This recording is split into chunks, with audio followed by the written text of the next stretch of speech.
Hello, you're with Chinchu. If you're new here, consider subscribing. I'll be uploading more informative videos quite often. ഇന്നത്തെ വീഡിയോയിൽ നമ്മൾ discuss ചെയ്യാൻ പോകുന്ന Indian partnership ആക്ടിനെ പ്രകാരമാണ് അതിനെ റിലേറ്റഡ് ആയിട്ടുള്ള ഒരു ഡീറ്റെയിൽ സ്റ്റഡിയാണ് ഇന്നത്തെ ഈ video. It's gonna be a short video. Before getting started, I would love to thank Unacademy to help me bring this video to you. Not getting authorized proper notes, not getting individual attention. Here comes Unacademy with the perfect solution to all your problems in this pandemic. In particular, I have a great news for you. Unacademy has launched its first ever CMA batch, CMA Intermediate batch, in particular for its June 22nd attempt aspirants. For the Group 1 CMA Intermediate students, the batch starts right from 6th October 2021. For the Group 2 CMA Intermediate aspirants, the batch starts right from 7th October 2021. So let me just briefly take you through what exactly a subscription is. A subscription that is more than just classes. Live interactive sessions, recorded lectures with unlimited watch time, access to notes from all the educators at one place. Every fourth session is going to be a doubt clearing session. And updated study materials will be available, and moreover you can practice mock test papers. What are you waiting for? Get your subscription right now, right here, today. All subjects at the price of just one. Can you imagine that? One subscription for all batches, revisions, classes, fast track batches along with the test series. The perfect plan to crack your June 2021 examination. Start your preparation with Evolve batch right in this October.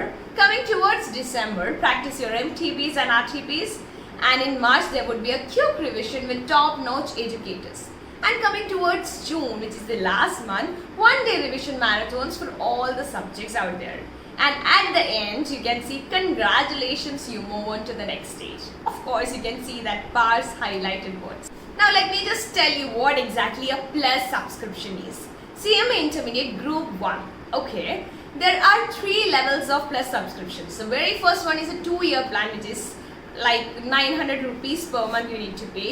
A second plan, which is an 18 months plan, wherein you will be paying just 1000 rupees per month, and a very short 1-year plan wherein you will be paying around 1350 rupees per month. There is a special highlight offer this time, which is Unacademy Compact Scholarship Test for all CA Intermediate aspirants. Enroll for free, win scholarship from a pool of rupees 1 crore. Can you just imagine that, the amount, the total pool of 1 crore rupees. Take it live from Android itself. CA Intermediate Compact every Sunday. It is going to be conducted every Sunday at 12 p.m. For the rankers 1st to 3rd, the reward would be 1 year CA Intermediate plus subscription. And for rank 4 to 10, 75% scholarship will be there. And for the rank 11 to 50, there would be a subscription of 50%. And for the rankers 51 to 100, absolutely 25% scholarship will be there. In order to get an additional offer of 10%, use my code, which is CHINCHU10, CHINCHU10. All details regarding Unacademy, which you want to know, it will be provided in my description box. Do check it out. So let's get started. Partnership Act, Indian Partnership Act. First of all, partnership എന്ന് നമ്മൾ എന്തിനെയാണ് പറയുന്നത്? ഒരു ബിസിനസ്സിലെ partnership എന്ന് നമ്മൾ എപ്പോഴാണ് വിളിക്കുന്നത്? കുറേ കണ്ടീഷൻസും കുറേ കാര്യങ്ങളൊക്കെ ഉണ്ട്. അതെല്ലാം സാറ്റിസ്ഫൈ ചെയ്താൽ മാത്രമേ നമ്മളൊരു ബിസിനസ്സിനെ ഒരു പാർട്ട്ണർഷിപ്പായിട്ട് കൺസിഡർ ചെയ്യാൻ പറ്റത്തുള്ളൂ. First of all, it's important. Okay, ഒരു കമ്പനിയുടെ കൂട്ടല്ല. കമ്പനിയുടെ കേസിൽ എന്താണ്? അതൊരു സെപ്പറേറ്റ് ലീഗൽ എൻറ്റിറ്റി ആണ്. നിയമത്തിന്റെ കണ്ണിൽ അതൊരു വ്യത്യസ്ത പേഴ്സൺ ആണ്. കമ്പനി മെമ്പേഴ്സിൽ നിന്ന് ഡിഫറെൻ്റ് ആണ്. കമ്പനീസ് ആക്ടിനെ പറ്റി ഡീറ്റെയിൽ ആയിട്ട് നിങ്ങൾക്ക് അറിയത്തില്ലെങ്കിൽ no worries, I have done a lot of videos on that, do watch that. ആദ്യമേ നമുക്ക് പാർട്ട്ണർഷിപ്പും കമ്പനീസും തമ്മിലൊരു ചെറിയൊരു ഡിഫറൻസ് മനസ്സിലാക്കാം.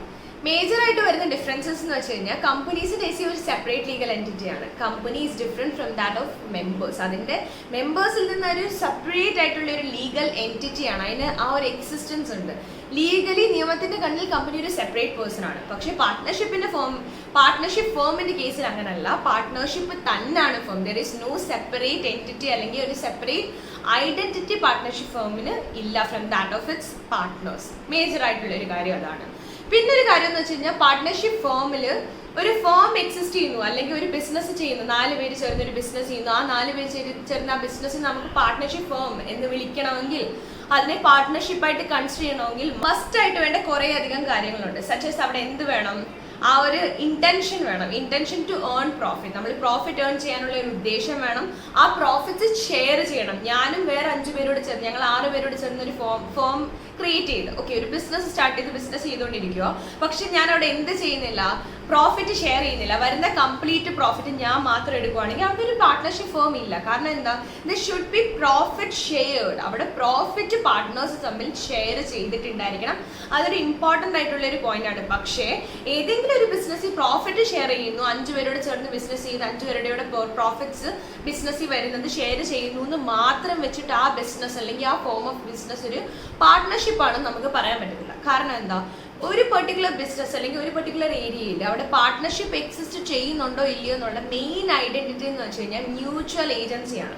അതിന്റെ ട്രൂ ടെസ്റ്റ് ഓഫ് പാർട്ട്ണർഷിപ്പ് ഏതൊരു കൈൻഡ് ഓഫ് ബിസിനസ് ആണെങ്കിലും അവിടെ ഒരു true test of partnership exist ചെയ്യുന്നുണ്ടോ ഇല്ലയോ എന്നുള്ള റിയാലിറ്റി ചെക്ക് എന്ന് വെച്ച് കഴിഞ്ഞാൽ എന്താണ്, മ്യൂച്വൽ ഏജൻസിയാണ്. മ്യൂച്വൽ ഏജൻസി എന്ന് വെച്ചാൽ എന്താണ്, സേ ഫോർ എക്സാമ്പിൾ ഞാനും എൻ്റെ മുമ്പേ പറഞ്ഞാൽ 5 പാർട്ട്നേഴ്സോട് ചേർന്ന് ബിസിനസ് ചെയ്യുക.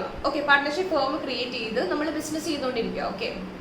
അങ്ങനെ ചെയ്യുമ്പോൾ ഞങ്ങൾ 5 പേര് അല്ലെങ്കിൽ മൊത്തത്തിൽ ഞങ്ങൾ 6 പേരുണ്ട്. ഈ 6 പേരോട് ചേർന്ന് ആ ബിസിനസ് മുന്നോട്ട് കൊണ്ടുപോകും. അല്ലെങ്കിൽ ഈ 6 പേരിൽ 1, 2 അല്ലെങ്കിൽ 3 ഇഷ്ടമുള്ള കുറച്ച് പേര് 2, 3 പേര് ചേർന്ന് എല്ലാവരുടെയും ബിഹാഫിൽ ബിസിനസ് മുന്നോട്ട് കൊണ്ടുപോകുക. അപ്പൊ ഈതർ പാർട്ട്നേഴ്സ് എല്ലാം കൂടെ ആക്ടിവായിട്ട് ബിസിനസ് ചെയ്യാം, അല്ലെങ്കിൽ അതിൽ കുറച്ച് പേര് ബാക്കി എല്ലാം മുഴുവൻ പാർട്ട്നേഴ്സിന്റെ ബിഹാഫിൽ ബിസിനസ് കണ്ടെയ്ൻ ചെയ്യാം, ബിസിനസ് മുന്നോട്ട് കൊണ്ടുപോകാൻ പറ്റും.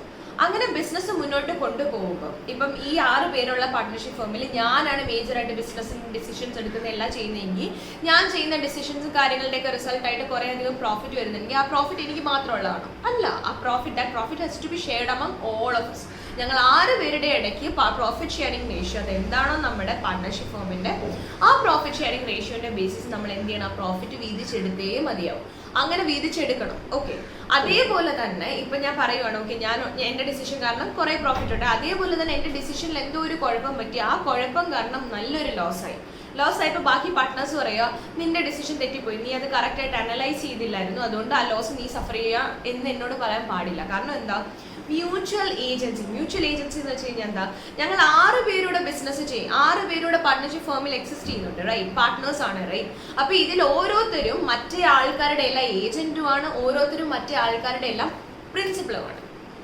ഏജന്റ് എങ്ങനെ ആവുന്നത്, ഞാൻ അവരുടെ ബിഹാഫിലൂടെയാണ് ബിസിനസ് ചെയ്യുന്നത്. സോ ഞാൻ അവരുടെ ഏജന്റ് ആവുന്നു, അവരെല്ലാം എന്റെ പ്രിൻസിപ്പളുമാണ്. പ്രിൻസിപ്പൽ ആൻഡ് ഏജന്റ് എന്ന് പറഞ്ഞ റിലേഷൻഷിപ്പ് എന്താണ്, ഒരാൾ principal, say for example A പ്രിൻസിപ്പലും ബി ഏജന്റും ആണെങ്കിൽ അവിടെ എയുടെ ബിഹാഫിൽ, പ്രിൻസിപ്പലിന്റെ ബിഹാഫിൽ കംപ്ലീറ്റ് ബിസിനസ്സും കാര്യങ്ങളും എല്ലാം ചെയ്യുന്ന ആരാണ്, ബി ആണ്, റൈറ്റ്. അങ്ങനെ പ്രിൻസിപ്പലിന്റെ ബിഹാഫിൽ ചെയ്യുന്ന ബിസിനസ്സും കാര്യങ്ങളും ഡിസിഷൻസ് എടുക്കുന്ന എല്ലാം ബി ആണ്. പക്ഷേ ആ ഡിസിഷന്റെ റിസൾട്ടായിട്ട് ഫലമായിട്ട് എന്തെങ്കിലും പ്രോഫിറ്റ് കിട്ടിയാലും ലോസ് കിട്ടിയാലും എന്തെങ്കിലും ഭയങ്കര വലിയ അബദ്ധം പറ്റിയാലും അതിനെല്ലാം റെസ്പോൺസിബിൾ ആവുന്ന ആരാണ്, പ്രിൻസിപ്പലാണ്, എ ആണ് റെസ്പോൺസിബിൾ ആണ്. അതുപോലെ തന്നെ ഞങ്ങൾ 6 പേര് പാർട്ട്നേഴ്സ് ആണെങ്കിൽ ഞങ്ങൾ ആര് എന്ത് ചെയ്താലും ആ പർട്ടിക്കുലർ ആൾക്ക് ആ ചെയ്യുന്ന കാര്യം കാരണം എന്തെങ്കിലും ഒരു കുഴപ്പം പറ്റുവാണെങ്കിൽ, ആ എന്തെങ്കിലും ഒരു വലിയ ലോസ് ഉണ്ടാവുകയാണെങ്കിൽ അത് എല്ലാവരും തന്നെ സഫർ ചെയ്യേണ്ടി വരും. പാർട്ട്നേഴ്സ് എല്ലാവരും തന്നെ ആ ലോസിന് കോൺട്രിബ്യൂട്ട് ചെയ്യേണ്ടി വരും. കാരണം എന്താ, ഏജന്റ് ആണ്. പാർട്ട്നേഴ്സ് എല്ലാം അങ്ങോട്ടും ഇങ്ങോട്ടും ഏജന്റും ആണ്, പ്രിൻസിപ്പലും ആണ്. ഞാൻ ആ 5 പേരുടെ ബിഹാഫിൽ എന്തെങ്കിലും ചെയ്യുകയാണെങ്കിൽ ഞാൻ അവിടെ ഏജന്റ് ആണ്. ഞാൻ ഉണ്ടാക്കുന്ന ലോസ് അവരോട് സഫർ ചെയ്യണം, കാരണം അതേ ആ പ്രിൻസിപ്പൽ ടു മൈ ആ ഒരു വേയിൽ. അതേപോലെ ഞങ്ങൾ 6 പേര് വേറെ 2 പേര് ചേർന്ന് എന്തോ ഒരു പർട്ടിക്കുലർ ഡിസിഷൻ എടുത്ത് ഇൻവെസ്റ്റ് ചെയ്തു, അത് റോങ് ഇൻവെസ്റ്റ്മെന്റ് ആയിരുന്നു, അത് കാരണം ഹ്യൂജ് ലോസ് ഉണ്ടായിട്ടുണ്ടെങ്കിൽ അവർ 2 പേരും ഞങ്ങളുടെ ഏജന്റ് ആയിട്ട് കൺസിഡർ ചെയ്യപ്പെടും. ഞാൻ ഉൾപ്പെടെ ബാക്കിയുള്ളവർ അവരുടെ പ്രിൻസിപ്പൽ ആണെന്നുള്ള രീതിയിൽ കൺസിഡർ ചെയ്യപ്പെടും. അങ്ങനെ ആകുമ്പോൾ മ്യൂച്വൽ ഏജൻസി അങ്ങോട്ടും ഇങ്ങോട്ടും റെസ്പോൺസിബിൾ ആണ്. ഒരാളുടെ ആക്ട് നിന്റെ തെറ്റാണെന്ന് പറയാൻ പാടില്ല, അയാൾ ബാക്കിയുള്ളവരുടെ ബിഹാഫിൽ നിന്നുകൊണ്ട് ചെയ്യുന്നതുകൊണ്ട് ഈക്വലി റെസ്പോൺസിബിൾ ആണ്. പിന്നെ മേജർ ആയിട്ടുള്ള ഒരു പോയിന്റ് എന്ന് വെച്ചാൽ എന്താണ്, പാർട്ട്ണർഷിപ്പ് ഫേമിന്റെ പാർട്ട്നേഴ്സിന്റെ ലയബിലിറ്റി ലിമിറ്റഡ് അല്ല, അൺലിമിറ്റഡ് ആണ്. കമ്പനീസ് ആക്ടിൽ നമ്മൾ പഠിച്ചായിരുന്നു.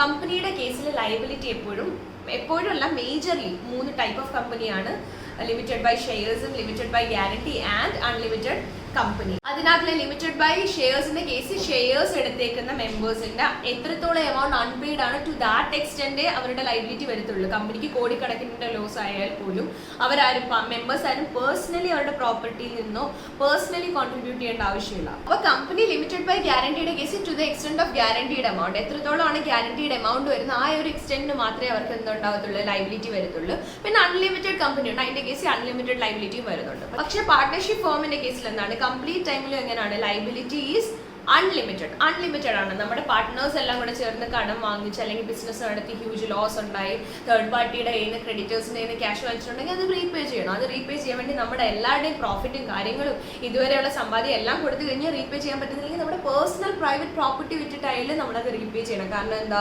പാർട്ട്ണർഷിപ്പ് ഫേമിന്റെ കേസിൽ പാർട്ട്നേഴ്സിന്റെ ലൈബിലിറ്റി ഈസ് അൺലിമിറ്റഡ്. പിന്നെ ഒരു പർട്ടിക്കുലർ കാര്യത്തിന് അല്ലെങ്കിൽ ഒരു അസോസിയേഷനെ നമ്മളൊരു പാർട്ട്ണർഷിപ്പ് ഫേമായിട്ട് കൺസിഡർ ചെയ്യണമെങ്കിൽ there should B A business. അവിടെ ഒരു ബിസിനസ് ഉണ്ടായിരിക്കണം. ഓക്കെ, അവിടെ എന്ത്, സേ ഫോർ എക്സാമ്പിൾ ഞങ്ങൾ 4 പേരോട് ചേർന്ന് ഒരുപാട് കോട്ടൺ വാങ്ങിച്ചിട്ട് അത് കുറച്ചുകൂടെ ഹയർ എമൗണ്ടിന് പ്രോഫിറ്റ് മേക്ക് ചെയ്യുന്നുണ്ട്, സെൽ ചെയ്തിട്ട് ആ പ്രോഫിറ്റ് ഉണ്ടാവുന്നത് ഞങ്ങൾ വീതിച്ചെടുക്കുന്നു. Okay, that is a business. Obviously that's a business, right? പക്ഷേ എൻ്റെ പേരിലൊരു, എൻ്റെയും എൻ്റെ 2-3 കൂട്ടുകാരുടെയും പേരിലൊരു വലിയൊരു ഹ്യൂജ് ലാൻഡ് ഉണ്ട്, കുറേ ഏക്കേഴ്സ്, ഒരു 10 to 15 acres ഓഫ് ലാൻഡ് ഞങ്ങളുടെ പേരിലുണ്ട്. ഞങ്ങളുടെ ഓണർഷിപ്പാണ്, ഞങ്ങളുടെ സ്വന്തം ലാൻഡാണ്. അപ്പം ഞങ്ങൾ എന്ത് ചെയ്ത് അത് കുറച്ച് പേർക്ക് വാടകയ്ക്ക് കൊടുത്ത് റെന്റിന് കൊടുത്തിട്ട് മാസം ഞങ്ങൾക്ക് റെന്റ് കിട്ടുന്നുണ്ട്, ഞങ്ങൾ ആ റെന്റ് വീതിച്ചെടുക്കുന്നു.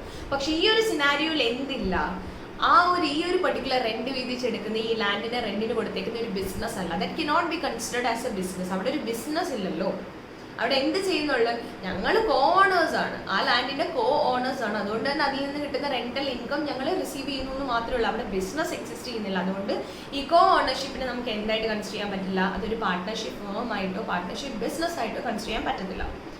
അതേപോലെ പറയുവാണെങ്കിൽ പാർട്ട്ണർഷിപ്പ് ഫോമിന്റെ കേസിൽ എന്ത് വേണം, ഒരു ഡീഡ് വേണം, പാർട്ട്ണർഷിപ്പ് എഗ്രിമെന്റ് അല്ലെങ്കിൽ പാർട്ട്ണർഷിപ്പ് ഡീഡ് സൈൻ ചെയ്തിട്ടുണ്ടായിരിക്കണം. ഇനി ഒരു പാർട്ട്ണർഷിപ്പ് എഗ്രിമെന്റും ടേംസ് ആൻഡ് കണ്ടീഷൻസ് എന്ന് പറയുന്നത് ഒന്നുകിൽ റിട്ടേൺ ആകാം, അല്ലെങ്കിൽ ഓറൽ ആകാം, അല്ലെങ്കിൽ എക്സ്പ്രസ്ഡ് ആകാം. ലൈക്ക് എക്സ്പ്രസ്ഡ് ഇൻ ടേംസ് എങ്ങനെയൊക്കെ എക്സ്പ്രസ് ചെയ്യാം, പറഞ്ഞ് ഓറലി എക്സ്പ്രസ് ചെയ്യാം, അല്ലെങ്കിൽ റൈറ്റിംഗിലൂടെ എക്സ്പ്രസ് ചെയ്യാം, അല്ലെങ്കിൽ ഇംപ്ലൈഡും ആകാം. We can understand from their actions. Okay, ഇംപ്ലൈഡും ആകാം. But there should be an agreement in any of these form. ഏതെങ്കിലും ഈ പറഞ്ഞ ഫോമിൽ ഒരു അഗ്രിമെന്റും ടേംസ് ആൻഡ് കണ്ടീഷൻസും കാര്യങ്ങളൊക്കെ ഉണ്ടെങ്കിലേ നമ്മൾ അതിനെ പാർട്ട്ണർഷിപ്പ് ഫോമായിട്ട് പറയത്തുള്ളൂ. പിന്നെന്താ പറഞ്ഞേക്കുന്നത്, പാർട്ട്ണർഷിപ്പ് എന്ന് പറയുമ്പോൾ എന്താണ്, 2 or more പേഴ്സൺസിന്റെ അസോസിയേഷൻ ആയിരിക്കണം. ഓക്കെ, അപ്പൊ 2 or more പേഴ്സൺസിന്റെ അസോസിയേഷൻ ആണെന്ന് വെച്ചാൽ എന്താണ്, മിനിമം 2 ആൾക്കാർ, 2 or 2-ലധികം ആൾക്കാരുടെ അസോസിയേഷൻ ആയിരിക്കണം.